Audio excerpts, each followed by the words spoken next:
throughout the NHL season, we start hearing rumors about certain guys getting traded, but it feels like especially to start out this season, we've heard a lot of names that could be out there on the trade market. And today I want to go through 15 NHL players who I think will be traded during this season, whether it's early in the year, heading up to the deadline, or in the deadline itself. So make sure you guys watch till the end as we go through the full predictions here today, and hit that subscribe button if you're new for more hockey content just like this all throughout the year, especially as we lead up to hopefully a chaotic trade deadline. Now, today's going to range from some pretty interesting players at the top end of lineups to depth guys that I think are likely to get dealt as well, but every single player on this list I think is going to eventually get traded, whether it's now or in the future. But we might as well start out with a pretty big one here, going on to the Nashville Predators, and I think Steven Stamkos is going to get dealt this season. The Steven Stamkos experiment for Nashville has just not gone very well so far. There has been a couple of good moments, but they mostly come on the power play. You look at the production over the last couple of years, and he got 53 points, 27 goals last year, but he's down to 2 points and only 1 goal through 11 games. And even though it's okay production for his age, he was coming off an 81-point season, 40-goal year with Tampa Bay, and a lot of his production in Nashville so far has come on the power play, with almost half of his points being on the man advantage. So when we actually talk about the impact, when we talk about the fit, it just hasn't really worked out too well for either sides, really. Nashville hasn't really benefited from Stamkos' very opportunistic play, at least at 35 years old. That seems like what Stamkos is best at this point. He's not going to be really driving a line, and defensively, he's definitely not going to be putting up a positive impact, so I feel like he kind of needs to be sheltered a bit more than he is, but with Nashville, they just don't really have the weapons around him to shelter him properly. And especially with the Preds also starting off this season pretty poorly, I could see Stamkos waiving his no-move clause to go somewhere else here pretty soon. That contract is the biggest reason, though, a trade might not happen, because he makes $8 million on top of the no-move clause for the next 2 seasons after this. So it's a pretty big gamble, especially if there's no salary retained. But I think somebody's going to want to bring the presence of a Steven Stamkos, somebody that has won the Stanley Cup, still has a pretty good goal-scoring streak, even if it hasn't really showed itself so far this year. Now on to another Nashville Predator that I could see being moved, and this one I think is a little bit more realistic in terms of the contract and the likelihood, and that is Erik Haula. Somebody that I always forget is a Finn. I'm sorry, Eric. Haula's another player that Nashville acquired in this line of trying to get competitive, but not really bringing on the most impactful players in the world. I think he's fine as a decent third-line center, maybe, and he's been okay in terms of production this year, 6 points in 11 games, considering Nashville has barely scored this season. That's all right. Plus, he's hovering around a 54% face-off percentage. He's very versatile, can play multiple positions, can be kind of a Swiss Army knife for you. I'm not the biggest fan in terms of the overall game with him still, but I think for contending teams wanting some diversity in the bottom of their lineup, Haula I think makes a lot of sense. Moving on to a goaltender in today's list, and not what I would have expected to talk about a couple of years back, and that is Devon Levi of not even the Buffalo Sabres, the Rochester Americans. Levi is a weird prospect to track because as a 7th round pick by Florida, he was traded into Buffalo and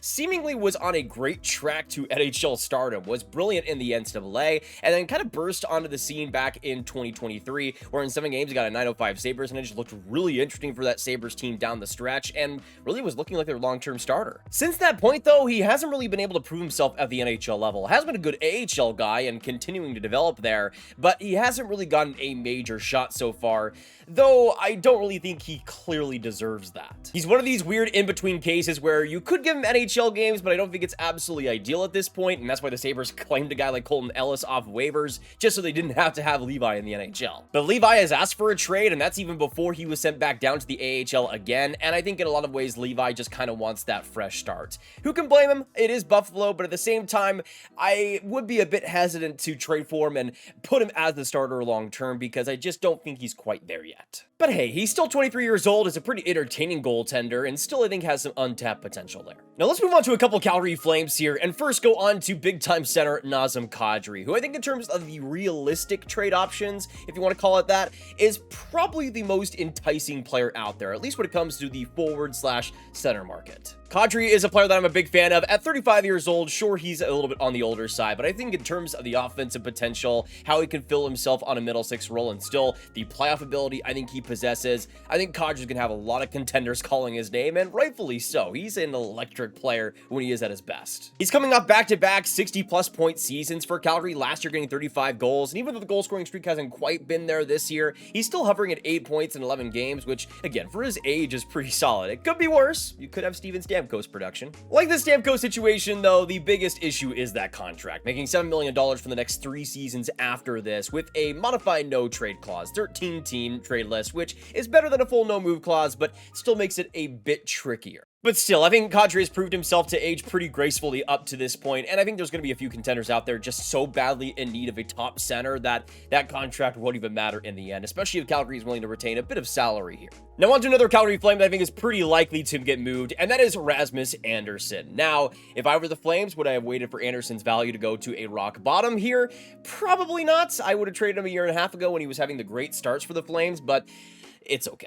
At 29 years old and as a right shot D making only $4.5 million as a rental, I think he's still going to command quite a bit out there. He's somebody that I'm not the biggest fan of in terms of the defensive consistency, but he's somebody that I still think has a pretty good slap shot. Is somebody that in terms of the power play ability can do quite well, and I think in the right situation could do a lot better and need a lot more minutes efficiently than he is in Calgary right now. Currently only with 3 points in 11 games, I think Andersson's never going to be the greatest point total defenseman, probably always going to be hovering around 35 to 40 points or so, but you're hoping he can get that puck movement a little bit better, more consistent. In ways too, I think Andersson has kind of been bogged down by the inconsistencies in Calgary, so hopefully if he gets traded to a contender, you can see a bit of a morale boost, and hopefully that ends up improving his play. Now let's move on to another pair of players here on the same team that I think are going to be pretty fascinating, and that is first Jason Dickinson of the Chicago Blackhawks and Connor Murphy on the defensive side. Now I do think Chicago has been playing a lot better lately. I don't think they're a playoff team by any means, but I think they'll be somewhat competitive, but I don't think that'll stop them from selling the assets that, quite frankly,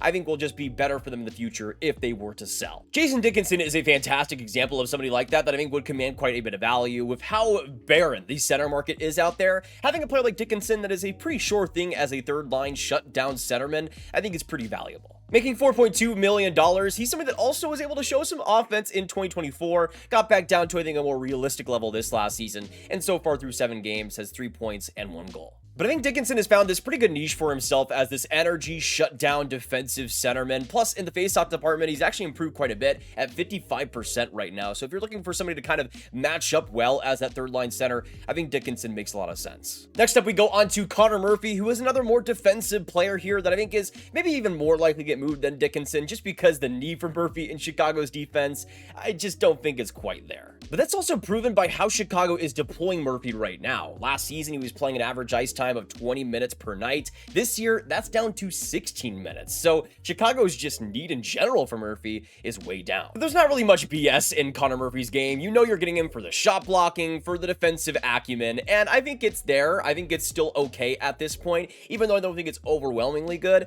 I think as a bottom pair right shot defenseman, you could get a lot worse than Murphy. So far this year, 0 points through 10 games, but again, that's not really Murphy's game. He's 6'4", 212 pounds, is big, blocks shots, and that's kind of what you're getting. But for a lot of contenders, that's a hole they might need on the right side, and I think Murphy could fill that pretty decently. On to the next player here. Let's continue on to the Central Division and go on to a team that I could see selling off in pretty creative ways, and that is the Minnesota Wild with Vladimir Tarasenko. One of the Minnesota Wild's only major acquisitions this last offseason. I was kind of hesitant to really think that Tarasenko would move the needle too much for Minnesota. Granted, I think Tarasenko has kind of been as advertised in Minnesota. He's been just a solid offensive producer, especially on the power play, but really not much else than that. I mean, Tarasenko has never been the greatest defensive player in the world, but only having 5 points, 1 goal in 11 games, I think makes those issues a little more glaring. Minnesota, I think, will improve over the course of the season, but I do think they might want to get a bit creative here at the deadline, trying to rejuvenate the 4 group, especially the wing group in this deadline. I could see them maybe getting a bit younger, trying to get a bit more speed. Tarasenko, of course, isn't a part of that, but making $4.75 million and only having a 10-team no-trade clause,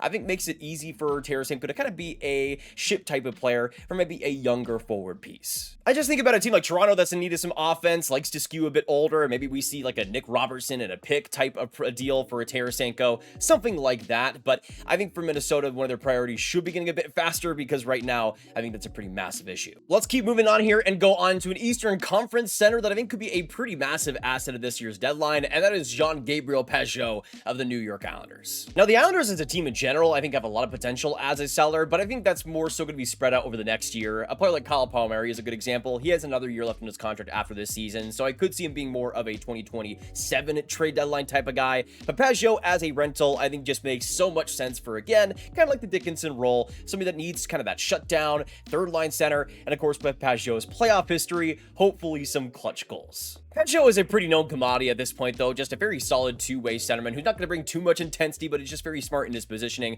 Plus, in the face-off dot, 58% this year, which, not too shabby. The only problem is a 16-team no-trade list, but I think that'll be okay for Pageau in the end. Still a lot of options and a lot of contenders that would love to have him on. Moving on to the Seattle Kraken, we have a couple names here. First off is Eeli Tolvanen, somebody that I think has kind of been an interesting fit in Seattle because he's both really breaking out there, but also lately hasn't been able to find much success. You see, when he was first traded to Nashville, he was really, or traded from Nashville to Seattle, he was really able to get that goal scoring going and revive his career. 41 points and 16 goals in 2024, and still a solid production last year, but this season, 0 goals through 10, which for a shooter like Tolvanen is pretty surprising. Seattle in general has been a pretty big success story so far, but Tolvanen just has not. Making $3.4 million, though, he's relatively cheap for a really interesting depth score. I think for a team looking for some juice on that third line especially, Tolvanen I think could be a pretty fun asset. Plus, he has 0 trade protection and is a rental, which makes a trade extremely easy. Moving on to another rental option for Seattle, we go onto the defensive side here with Jamie Alexiak. Kind of like Tolvanen, he hasn't had the greatest start in the world, but also he's a defenseman. Like Murphy, he's going to be logging a ton of minutes, and somebody that, especially in a third pairing role, I think we could get much worse than him.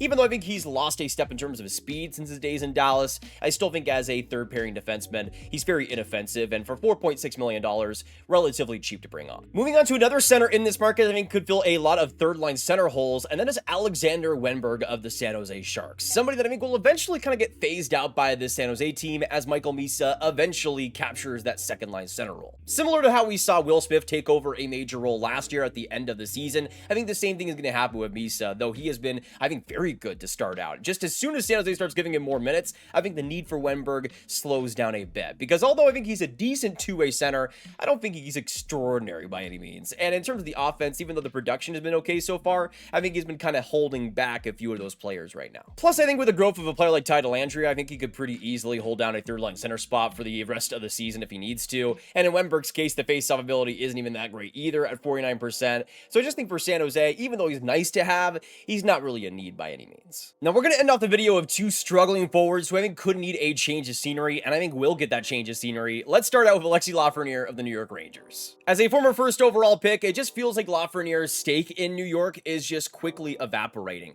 We even had Mike Sullivan calling out his effort recently, and quite frankly, I think that's deserved. With only 1 goal, 4 points through 11 games, I think Lafreniere is just kind of a weird fit right now with the Rangers, and similar to when Kaapo Kakko was traded, just somebody that doesn't really feel like a part of that Rangers future, even though he very clearly should be if he was playing better. I just think for the Rangers, that front office can be a bit nutty sometimes, and I think they might be in desperation mode around the deadline, really needing to make the playoffs, especially with some of the ownership meddling there, and I could see Lafreniere being the casualty there, to maybe get even older, try to bring on a more established presence, but I think if that happens, Lafreniere is probably the guy to go. The contract does hold that back a bit, but for the Rangers, they've been extremely cutthroat over the last few years, especially with their younger players, and a Lafreniere trade, as sad as it is, wouldn't surprise me. One that would surprise me a bit more, though, is going on to our last player to talk about today, in Andrei Svechnikov of the Carolina Hurricanes. Now, in terms of the realism, this is probably the least out of the 15, but I think Svechnikov, a similar situation with the Rangers, maybe not as desperate,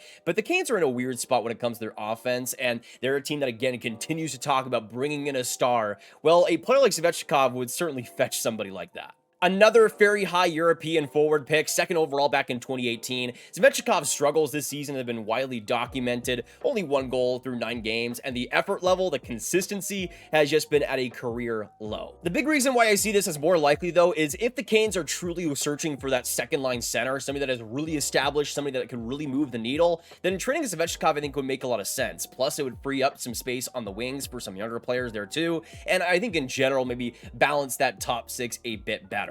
But that's really how if you see Svechnikov not really being what he's lived up to over the past few years, because he's had some good moments, but the consistency has just always been a problem for him. In the playoffs, he's put up some pretty good production consistently, but since 2022, where he got 69 points in 78 games, he's just not been the same player whatsoever. Plus, we saw with the Canes last year just how crazy they can get trading Marty Necas to try to improve and getting Mikko Rantanen. So if a Marty Necas at the play he was playing at last year could get dealt, Svechnikov absolutely could be. Okay, so I was notified after I recorded this that I completely forgot to mention Pavel Zacha for some reason.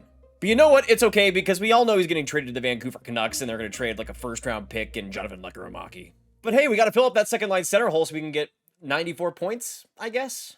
But that's it for me in terms of the trade talk. Hopefully you guys did enjoy. If you did, hit that like button, hit that subscribe button, and notification bell. Comment down below your thoughts on all of my picks and what you agree, what you disagree with. And if you want some more videos, you can join and become a member here by hitting the join button, by the subscribe button, or hitting the link in the description down below. Exclusive videos every single week, exclusive member polls you can be a part of, and exclusive emoji as well to use in the chat, plus a lot more perks. But if you guys want some more videos as well, you can click on this card for all my trade talk right in one playlist, and make sure you share the video with all the hockey fans you guys know online. I will see you guys in the next one, though. Have a fantastic hockey day, and goodbye.